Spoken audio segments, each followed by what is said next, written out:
उनकी कोई भी बात बिना कारण के नहीं होती, उनकी कोई भी आज्ञा बिना कारण के नहीं होती। आप ये समझे इस बात को। और वो आपके जीवन को आशीष वाला जीवन बनाना चाहते हैं। कैसा जीवन बनाना चाहते हैं? आशीष वाला जीवन। और उस आशीष को पाने वाले लाइन में हमें आना पड़ेगा। बहुत से लोग अपनी इच्छाओं से आशीष पाना चाहते हैं, लेकिन अपनी इच्छाओं से आशीष आप नहीं पा सकते, अपने तरीके से आशीष नहीं पा सकते। आशीष आपको पाने के लिए परमेश्वर के चलाए रास्ते पर चलना पड़ेगा, उसकी ओर से आना पड़ेगा, जैसे प्रभु आपको चलाना चाहते हैं। हालेलुया। ये बात आपको समझनी पड़ेगी। बैप्टिज्म क्यों लेना चाहिए? क्या कारण है? बैप्टिज्म दरअसल एक आज्ञा है। क्या है? एक आज्ञा, एक हुक्म है वो परमेश्वर का, जो, और हम हुक्म मानने के लिए तो हैं, है ना। अगर आप हुक्म ही नहीं मान रहे तो आप परमेश्वर में है कहां? बात ही खत्म हो गई। पहली बात तो ये है कि परमेश्वर का हुक्म है कि वो क्या करे, बैप्टिज्म दें और बैप्टिज्म लोगों को लेने के लिए भी प्रोत्साहित करें। दूसरी बात है, बैप्टिज्म जो है विश्वास का सार्वजनिक घोषणा करने का एक चिन्ह है। क्या है? सार्वजनिक घोषणा करने का चिन्ह।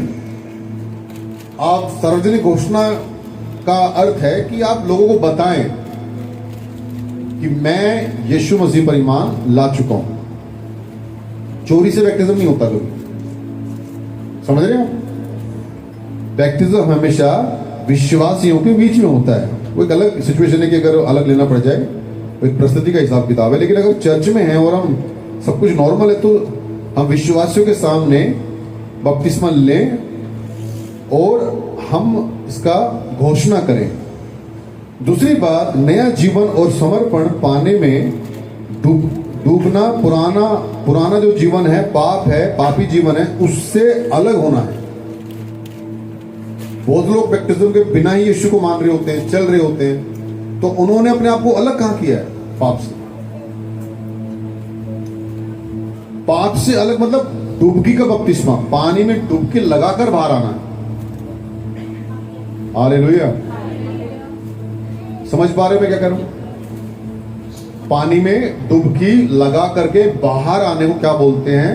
पाप से मुक्ति, नया जन्म, नया जीवन। आपको याद होगा यीशु मसीह के पास एक इजराइल का गुरु आया था पूछने के लिए। पढ़ा है बाइबल में? सूबेदार इजराइल का गुरु होकर वो यीशु से कह रहा है कि मैं नया जन्म पाने के लिए क्या करूं? और मैं बता दूं, आज बहुत लोग मसीह में आ रहे हैं, बहुत लोग। जैसे वो मसीह की शिक्षाओं को समझ रहे हैं, वो तुरंत क्या ले रहे हैं? बैप्टिज्म ले रहे हैं। वो देख, उन्हें मालूम है दुनिया बहुत तेजी से दौड़ रही है, भाग रही है, जीवन निकल रहा है, तो मैं अपना जीवन सेव करूं। पहले क्या करूं? अपना लाइफ को क्या करना है? सेव करना है। यीशु ने कहा जो उन्हें बचाएगा वो उन्हें खोएगा, जो उन्हें खोएगा वो उन्हें बचाएगा। आप बैप्टिज्म लेकर के किसका विरोध कर रहे हो मालूम है? शैतान का विरोध कर रहे हो। और आप विरोध करने का मतलब यह है कि आप उसे चैलेंज कर रहे हो कि मैं खुदा की तरफ हूं। तो जाहिर सी बात है वो आपके पक्ष में तो होगा नहीं। फिर तो आपने अपने प्राणों को संसार के सामने क्या रख दिया है? हानि उठाने के लिए रख दिया है। कोई बात नहीं, अब मेरा प्राण रहे या ना रहे, लेकिन मैं यीशु की ओर हूं। इसीलिए का वचन लिखा है, जो उसे खोना चाहेगा वो उसे बचाएगा, और जो उन प्राणों को बचाएगा वो उन्हें खोएगा। बचा कौन रहा है? जो बैप्टिज्म नहीं लेते। ऊपरी प्राणों को संसार में बचाना चाहते हैं। कहां बचाना चाहते हैं? संसार में। हमारा कोई विरोधी ना हो जाए, हमारा दुश्मन ना हो जाए, हम किसी की नफरत क्यों मोल लें, हम सबके साथ रहना चाहते हैं, वगैरह वगैरह। लेकिन वो परमेश्वर के सामने से अपने प्राणों को खो देते हैं, नाश कर देते हैं, क्योंकि प्रभु के राज्य में उनका कोई हक, कोई अधिकार नहीं है। हालेलुया। समझ में आ रहा है आपको?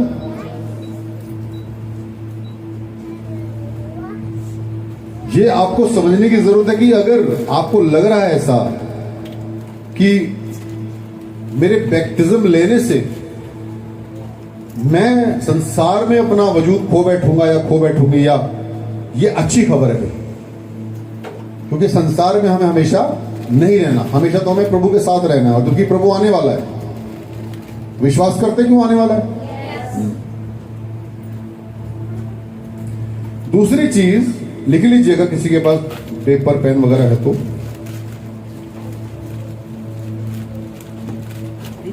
नया जीवन और समर्पण, पानी में डूबना पुराने पापी जीवन का अंत और मसीह के साथ नया जीवन शुरू होने को दर्शाता है।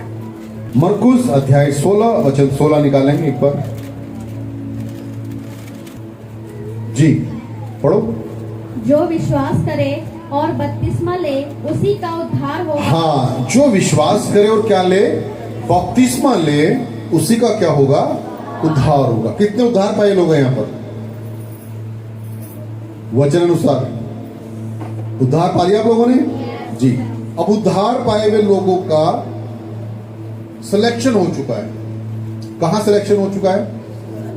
जोर से बोलो। स्वर्ग में उनके नाम लिखे गए हैं, वो चुन लिए गए हैं, वो बैप्टिज्म ले चुके हैं। उन्होंने मेमने पर क्या कर लिया है? विश्वास कर लिया है, और ये कह दिया है कि मैं अंधकार के साथ अब आगे ना चलूंगा ना चलूंगी। बैप्टिज्म का अर्थ ये होता है। और आप अलग कर लिए गए हैं, गेहूं को भूसी से अलग कर लिया गया है। हालेलुया। हो सकता है कि आपके साथ बैठा व्यक्ति बैप्टाइज ना हो, आप साथ साथ बैठे हो, एक चर्च में बैठे हो, एक जगह बैठे हो, एक पास्टर की शिक्षा ले रहे हो, लेकिन जो क्या बोलते हैं उसको, डिस्टेंस है, जो गैप है, वो बहुत बड़ा है। वो इतना बड़ा है, एक नरक जाने वाला है, एक स्वर्ग जाने वाला है। सोचो आप, आस पास बैठे लोग, क्योंकि ये सफर में है। हम किस में हैं? सारे ही विश्वासी एक सफर में, पूरी दुनिया के लोग एक सफर में, एक न्याय के दिन के लिए रखे गए हैं सब लोग। लेकिन एक जगह दो लोग बैठे हुए, एक बैप्टाइज है, एक बिना बैप्टाइज है। दोनों में से कितना बड़ा अंतर है कि एक का नाम जीवन की पुस्तक में लिखा जा चुका है, एक का मालिक स्वर्ग से आने वाला है लेने के लिए, और एक है इसका कोई मालिक नहीं है, जो स्वर्ग से विरोध कर चुका है, शैतान उस पर कब्जा कर चुका है, और वो कहां जा रहा है? नर्क में।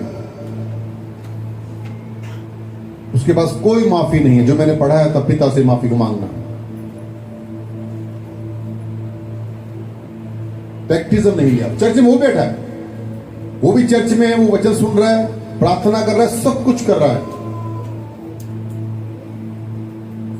लेकिन वो बैप्टिज्म नहीं ले रहा है। अब बैप्टिज्म ना लेने का कारण क्या है? कौन सी श्रेणी में आता है बैप्टिज्म ना लेना? हाँ?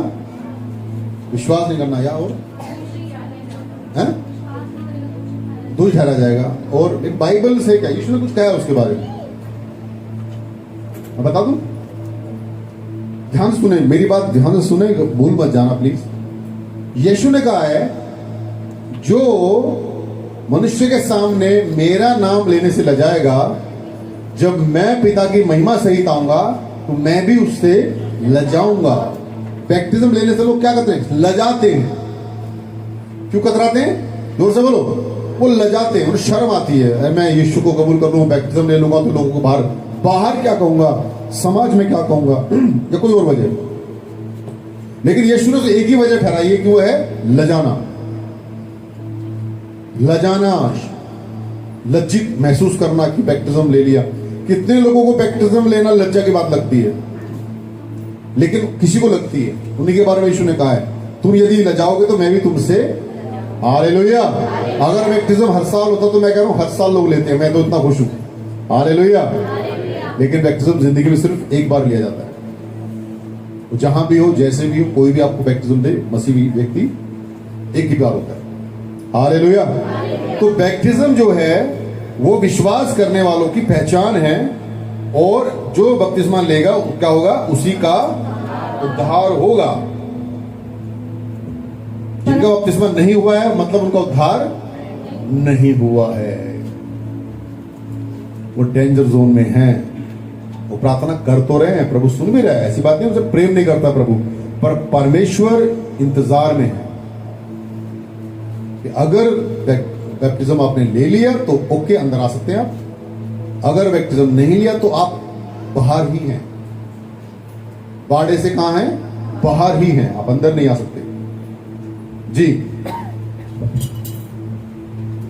परंतु जो विश्वास ना करेगा वह दोषी ठहराया जाएगा।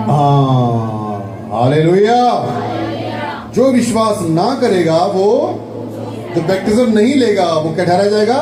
दोषी। तो जिन्होंने बैप्टिज्म ले लिया है वो अपनी पीठ थपथपा सकते हैं। हालेलुया। कह सकते हैं कि वेरी गुड, तूने उस समय बैप्टिज्म ले लिया था।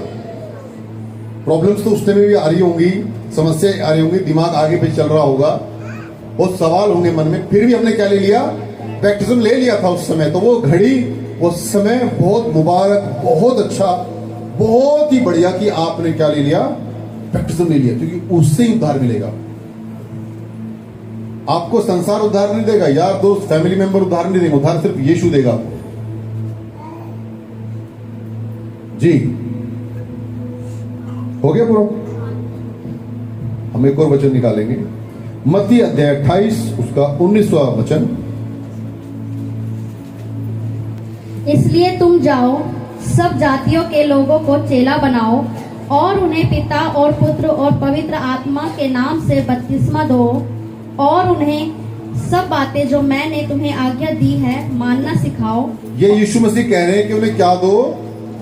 जाओ, जाओ, पिता, पुत्र, पवित्र आत्मा के नाम से क्या दो?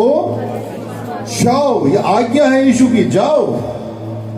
और यदि आप बपतिस्मा नहीं ले रहे तो आप आज्ञा नहीं मान रहे। मैंने बताया कि जो आप बपतिस्मा नहीं ले रहे वो किस कैटेगरी में आते हैं। और जो बपतिस्मा ले चुके हैं उन्हें अब जरूरी है कि वो यीशु के साथ चले।